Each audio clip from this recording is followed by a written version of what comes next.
Bismillahirrahmanirrahim. Assalamualaikum warahmatullahi wabarakatuh. Waalaikumsalam warahmatullahi wabarakatuh. Perkenalkan, nama saya Ida Rodia, calon guru penggerak angkatan 7 dari SDN Sumberjaya 06.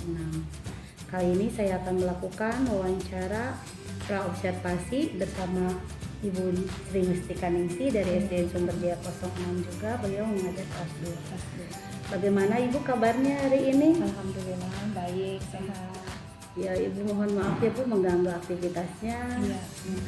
Untuk seperti yang sudah saya bicarakan sebelumnya, saya akan mensupervisi akademik Ibu ya. Dari supervisi akademik itu ada beberapa tahapan. Yang pertama adalah praobservasi, observasi, dan pasca observasi. Nah, untuk hari ini kita praobservasi terlebih dahulu ya Bu ya. Iya. Pertanyaan yang pertama yaitu tujuan pembelajaran yang ingin Ibu capai dalam pembelajaran nanti waktu pas observasi itu seperti apa ya Bu?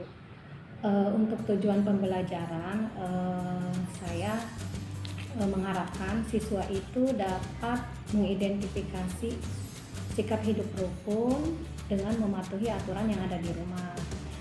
Kemudian yang kedua, siswa dapat memahami tentang pengukuran waktu ya Bu ya, baik itu cara membacanya ataupun cara penulisannya. Mungkin itu saja. Jadi siswa itu ingin mematuhi aturan yang ada di rumah ya Bu ya, dan memahami tentang pengukuran waktu. Nah, dari tujuan pembelajaran itu apa yang ingin Ibu kembangkan? Dari pembelajaran yang tadi saya sampaikan, jadi saya akan mengembangkan aturan-aturan yang ada di rumah. Jadi setiap kegiatan yang ada di rumah pasti kan ada aturannya ya Bu ya. Jadi siswa itu dapat menyebutkan aturan-aturan yang ada di rumah dari kegiatan yang dilakukan. Kemudian yang keduanya, siswa dapat membaca ya Bu ya, membaca waktu, baik itu membaca ataupun menulis. Yang akan saya lebih perdalam lagi itu bagaimana cara membacanya ataupun cara menulisnya ketika pagi, sore ataupun malam. Itu aja yang akan lebih dikembangkan. Lebih dikembangkannya aturan-aturan yang yang anak itu akan diterapkan ya Bu dalam kehidupan sehari-hari ya Bu ya, mungkin bagus sekali. Bagaimana rancangan pembelajaran yang akan diterapkan di dalam kelas berkaitan dengan strategi, model, dan metode? Kalau untuk rancangan pembelajarannya, saya buat anak terlebih dahulu bagaimana nih siswa itu belajar agar dia itu senang ya Bu ya. Jadi walaupun belajar tapi anak-anak dibuat senang gitu. Jadi saya meminta anak-anak itu nanti untuk mengidentifikasi atau mengamati gambar yang ada pada buku siswa. Kemudian setelah mengamati dari gambar tersebut ya Bu ya, saya ajak siswa untuk bertanya jawab gitu. Jadi pada kegiatan pembelajaran ini gitu kan, selain saya membuat anak belajar lebih menyenangkan, saya juga akan menerapkan pembelajaran berdiferensiasi ya Bu ya. Saya akan membedakan untuk siswa yang sesuai dengan gaya belajar siswa. Namanya siswa ya Bu ya, ada yang gaya belajarnya visual gitu kan, ada yang auditori ataupun ada yang kinestetik. Jadi nanti saya menerapkan pembelajaran itu. Kemudian untuk strategi metode ya Bu ya, tadi kan strateginya. Untuk metodenya itu mungkin saya gunakan metode ceramah, tanya jawab, dan nanti ada simulasi. Itu saja sih Bu. Wah, menarik sekali ya Bu ya. Ibu akan menggunakan strategi pembelajaran yang berdiferensiasi dengan gaya belajar siswa ya, supaya siswa lebih menyenangkan ya tentunya ya Bu. Nah, kira-kira media apa yang akan Ibu gunakan ya dalam pembelajaran tersebut? Untuk medianya sih, kalau untuk tentang hidup rukun ya Bu ya, tentang aturan kegiatan yang ada di rumah, saya kan karena praktek langsung ya Bu ya, jadi saya tidak menggunakan media karena nanti siswa diminta mempraktekkan langsung dan mengamati dari buku siswa itu. Kalau untuk yang pembelajaran muatan matematikanya itu nanti saya menggunakan itu alat peraga langsung jam dinding. Itu aja. Jadi mau simulasi gitu ya Bu Iya. ya, dan ada alat peraga secara langsung yaitu jam-jam di. Nah, kira-kira apa kendala yang akan Ibu hadapi nih, baik dari segi siswa, mungkin dari segi alat peraga atau dan yang lainnya? Kalau yang saya rasa kemungkinan yang akan saya hadapi itu kendalanya siswa itu bingung gitu ya Bu ya untuk membedakan antara waktu pagi dan siang. Mungkin kendalanya di situ sih Bu, perbedaan antara apa ya? Itu waktu pagi, siang dan malam. Mungkin di situ saja mungkin kayaknya yang merasa kesulitan siswa itu. Nah, supaya kendala tersebut bisa diatasi, bagaimana caranya ya Bu? Saya mengajarkan anak jadi kan ya Bu ya, nanti kan ada mengidentifikasi ada itu kegiatan si Edo. Nah si Edo itu kan sarapan gitu kan. Nah jadi saya menjelaskan ke anak-anak sarapan itu kan pagi. Kalau pagi itu kita menggunakan jamnya itu dari yang malam ya Bu ya, saya ajarkan dari anak tuh, misalnya malam ketika anak-anak masih tidur itu mulai pukul 1 gitu kan, 2, 3, anak bangun tidur kan jam 4, jam 5 ya Bu ya, itu kan jam 5 itu waktunya anak-anak bangun, kemudian sholat subuh, kemudian jam 6 itu anak-anak sudah sarapan, dan jam 7 itu sudah masuk sekolah. Mungkin saya nanti untuk membedakannya itu saya menyebutkan kegiatannya gitu, nanti jam 7 harus masuk sekolah, kemudian pulang sekolah jam berapa gitu kan. Nanti waktunya sholat duhur jam berapa, sholat duhur itu dimulai dari jam 12. Kemudian ada kan nanti mengaji itu kan habis asar, itu sekitar jam berapa, anak-anak bilang kan jam 3 sore, ada yang jam 4, itu bilangnya nanti saya beritahu pemahaman ke anak bahwa itu bukan jam 3 ataupun jam 4 cara membacanya gitu. Nanti mungkin saya akan ajarkan langsung dari situ. Jadi dari kegiatan dan waktu yang tepatnya. Mungkin itu lebih mudah dipahami oleh anak. Oh iya betul. Menarik sekali ya Bu, mudah-mudahan nanti terlaksana dengan baik. Nah, kira-kira ya kapan ya Bu saya bisa mengobservasi Ibu untuk materi itu, kapan ada waktunya ya? Besok juga boleh sih Bu. Kebetulan besok juga kan sudah masuk ke tema 8 ya Bu ya. Tema 8, subtema 1 di pembelajaran 1, materinya itu saya untuk besok. Berarti itu materinya untuk besok ya Bu ya. Nah, besok berarti saya akan ke kelas Ibu ya Bu ya. Nah, Bu Nining, kita udah di penghujung pembicaraan kita hari ini ya. Iya. Kira-kira dari kegiatan observasi kita kali ini, apa yang dapat Ibu simpulkan?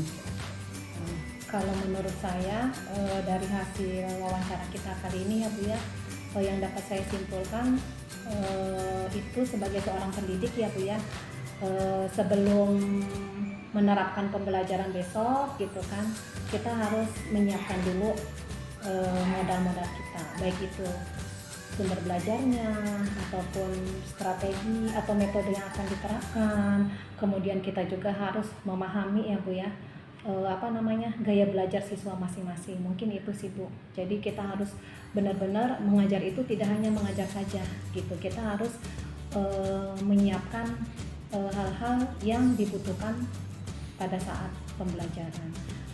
Makanya terutama itu RPP ya Bu ya, itu kan sebagai acuan kita dalam mengajar. Terima kasih ya Bu Nining Ya, atas sama-sama. waktunya. Besok saya akan ke kelas Ibu. Iya, boleh Bu.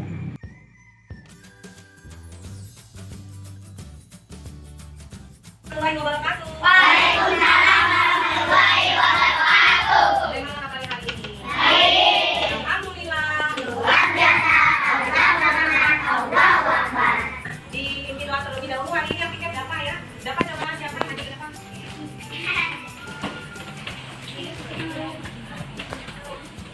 Siap ditambah. Siap. Membaca doa. A'udzubillahi minasyaitonir rajim. Bismillahirrahmanirrahim. Alhamdulillahirrahmanirrahim. Raditu billahi rabban wa bil islami dinan. Rabbi zidni ilma.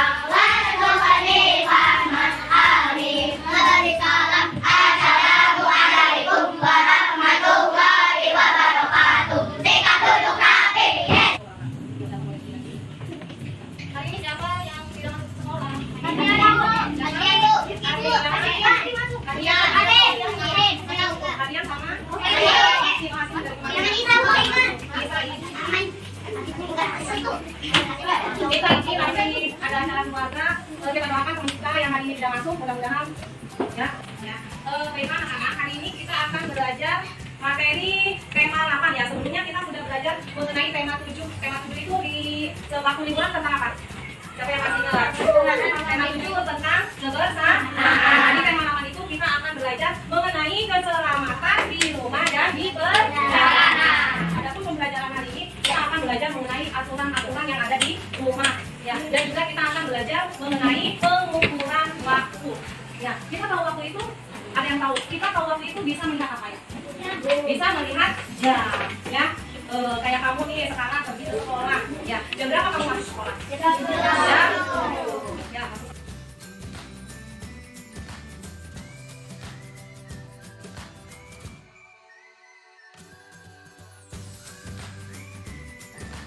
Assalamualaikum warahmatullahi wabarakatuh.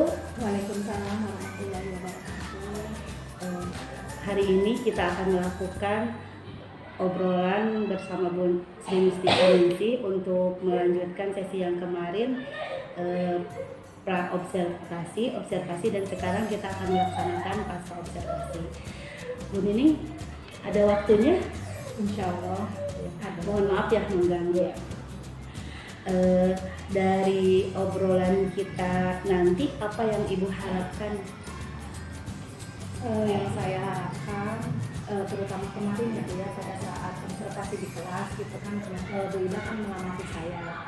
Jadi saya berharap mendapatkan masukan dari Bu Ida akan kekurangan-kekurangan yang ada pada saya pada saat proses pembelajaran kemarin. Itu sih.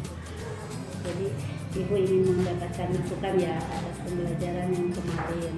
Pada waktu observasi kemarin, bagaimana perasaan Ibu pada saat mengadakan pembelajaran? Pada saat observasi yang Iya, saya merasa sih, saya merasa senang ya Bu ya, karena pada saat pembelajaran anak-anak terlihat semuanya ya Bu ya antusias, terutama pada saat praktek baik itu tentang jam ataupun ketika simulasi memperagakan kegiatan ini. Nah, berarti Ibu merasa senang ya, karena anak-anak merasa antusias. Iya. Nah, dari strategi yang sudah Ibu rencanakan ketika praobservasi, apakah sudah sesuai? Saya rasa sudah sesuai ya Bu ya strateginya. Di situ saya menerapkan strateginya, saya ada menerapkan dengan pembelajaran berdiferensiasi, kemudian juga saya ada menyiapkan metode pembelajaran ramah, tanya jawab, dan diskusi. Jadi Ibu sudah sesuai ya kemarin ya, pas pembelajaran ada pembelajaran diferensiasinya sesuai dengan yang Ibu inginkan waktu pas observasi. Iya. Lalu dengan tujuan pembelajarannya apakah sudah tercapai? Saya rasa sudah tercapai ya Bu ya, karena tujuan dari pembelajaran itu kan siswa mampu menyebutkan aturan-aturan yang ada di rumah, dan juga siswa dapat membaca atau membedakan serta menyebutkan bagian dari waktu ya Bu ya, baik itu siang ataupun malam, pagi, siang, sore, ataupun anak dapat membaca dan juga menuliskan. Jadi tujuan pembelajarannya pun udah tercapai ya Bu ya. Kemarin kan Ibu menyebutkan 2 tujuan pembelajaran ya. Alhamdulillah udah tercapai semuanya ya. Di dalamnya ada Ibu menyebut ingin mengidentifikasi aturan yang ada di rumah. Terus yang keduanya itu ingin pemahaman anak tentang waktu ya. Yang kemarin Ibu laksanakan, hal yang baik apa yang perlu Ibu pertahankan dan hal-hal yang baik apa yang perlu Ibu tingkatkan atau perbaiki. Dari pembelajaran kemarin saya rasa hal-hal yang sudah baik dari saya itu ya Bu ya, saya sudah mencoba menerapkan pembelajaran berdiferensiasi. Selain itu juga pada saat pembelajaran saya berusaha bagaimana pembelajaran itu bisa menyenangkan siswa. Mungkin hal-hal yang sudah baik ya Bu ya. Jadi pembelajaran yang menyenangkan, kemudian juga saya ada menerapkan pembelajaran berdiferensiasi, dan pada saat pembelajaran saya harus benar-benar menyiapkan apa itu bagaimana strategi atau metode apa yang digunakan harus sesuai dengan materi pembelajarannya. Mungkin itu yang sudah baik ya Bu ya. Adapun kalau yang perlu saya tingkatkan, saya rasa itu pada saat saya menyampaikan materi ya Bu ya, saya merasa kurang media yang saya pakai, karena pada saat pembelajaran kemarin saya hanya menggunakan media buku siswa dan jam saja ya Bu ya. Seharusnya sih memang untuk anak visual itu saya harus agar anak lebih menarik ya Bu ya, saya harus menyiapkan fokus itu Bu.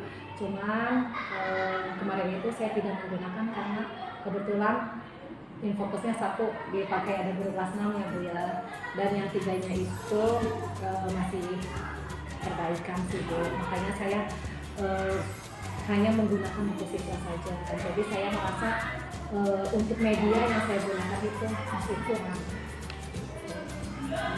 Jadi hal yang perlu Ibu pertahankan itu udah pembelajaran yang berpusat pada muridnya udah ada ya Bu ya, dengan strategi pembelajaran diferensiasi itu yang udah ada, terus menyenangkan untuk anak. Nah, untuk hal-hal yang perlu diperbaiki atau ditingkatkan itu tentang medianya itu sendiri ya. Kemarin Ibu menggunakan media itu kan jam ya, sama kalau gambar-gambarnya hanya di buku siswa. Nah, apa rencana tindak lanjut Ibu untuk memperbaiki kekurangan dalam pembelajaran tersebut? Saya untuk memperbaiki kekurangan saya ya Bu ya, terutama dalam penggunaan media pembelajaran, saya akan berusaha mencari referensi atau referensi sumber belajar yang lainnya. Kemudian ketika saya terkendala dengan penggunaan teknologi ya Bu ya, mungkin saya berusaha untuk membuat media bahan belajar buatnya sendiri. Jadi Ibu akan rencananya itu berarti Ibu akan membuat media bahan ajar sendiri, terus Ibu juga akan mencari referensi yang lain ya Bu ya. Jadi tidak hanya dari buku siswa saja. Jadi tidak hanya dari buku siswa saja. Nah, dari rencana tersebut siapakah yang akan Ibu libatkan? Yang akan saya libatkan, terlebih dahulu saya akan mengajak rekan sejawat saya yang satu rombel ya Bu ya, untuk sama-sama dapat berkolaborasi membuat alat peraga. Selain itu, saya juga mungkin akan mengajak rekan guru yang lainnya, gitu, agar kita bisa membuat media ya Bu ya, atau alat peraga yang dibutuhkan pada saat pembelajaran, walaupun itu sederhana gitu. Dan yang terakhir itu saya akan meminta dukungan kepada kepala sekolah tentang sarana dan prasarana yang dibutuhkan pada saat pembuatan media pembelajaran. Mungkin itu. Jadi yang dilibatkan oleh Ibu yang tentunya yang pertama adalah rekan sejawat ya Bu ya, yang satu rombel dengan Ibu untuk sama-sama membuat media belajar tersebut. Yang kedua yaitu Ibu juga akan mengajak rekan guru yang lain ya Bu ya. Dan yang tidak kalah pentingnya itu yang pertama itu yaitu kepala sekolah ya. Karena kepala sekolah itu dukungan penuh ya dari kepala sekolah. Kapan Ibu akan memulai rencana tersebut? Mungkin secepatnya ya Bu ya, akan mengajak rekan sejawat saya gitu kan. Bagaimana kalau misalkan pembuatan media ajar atau bahan ajar itu kita siapkan sehari sebelumnya, minimal itu sehari sebelumnya itu kita sudah membuatnya. Jadi dengan segera ya Bu ya, cepatnya. Terus minimal sehari sebelum pembelajaran itu dimulai udah ada ya alat medianya. Media-media yang dibutuhkan itu apa, dan kalau memang terkendala sulit ya udah memang harus kita saling kolaborasi. Nah, nih bagaimana ukuran keberhasilan dari rencana tersebut? Ukuran keberhasilannya yaitu jika saya dengan rekan sejawat saya itu dapat berkolaborasi untuk membuat media bahan ajar. Jadi membuat itu ada hasilnya gitu. Ukuran keberhasilannya itu dapat bekerja sama, berkolaborasi, membuat media bahan ajar. Kemudian ketika guru menyampaikan pembelajaran dengan media bahan ajar yang menarik siswa ya Bu ya, tentunya siswa juga akan belajar menyenangkan gitu. Jadi ukuran tolak ukur keberhasilannya itu ada, ya. Kalau udah ada kerjasama ya, terus anak menyenangkan ya dengan media tersebut ya, dengan hasil yang udah ibu kerjakan tersebut ya. Iya. Nah, ini Bu, dari pertanyaan-pertanyaan obrolan kita tadi ya, sebenarnya apa sih kesimpulan yang ibu dapatkan dari pembicaraan kita kali ini ya?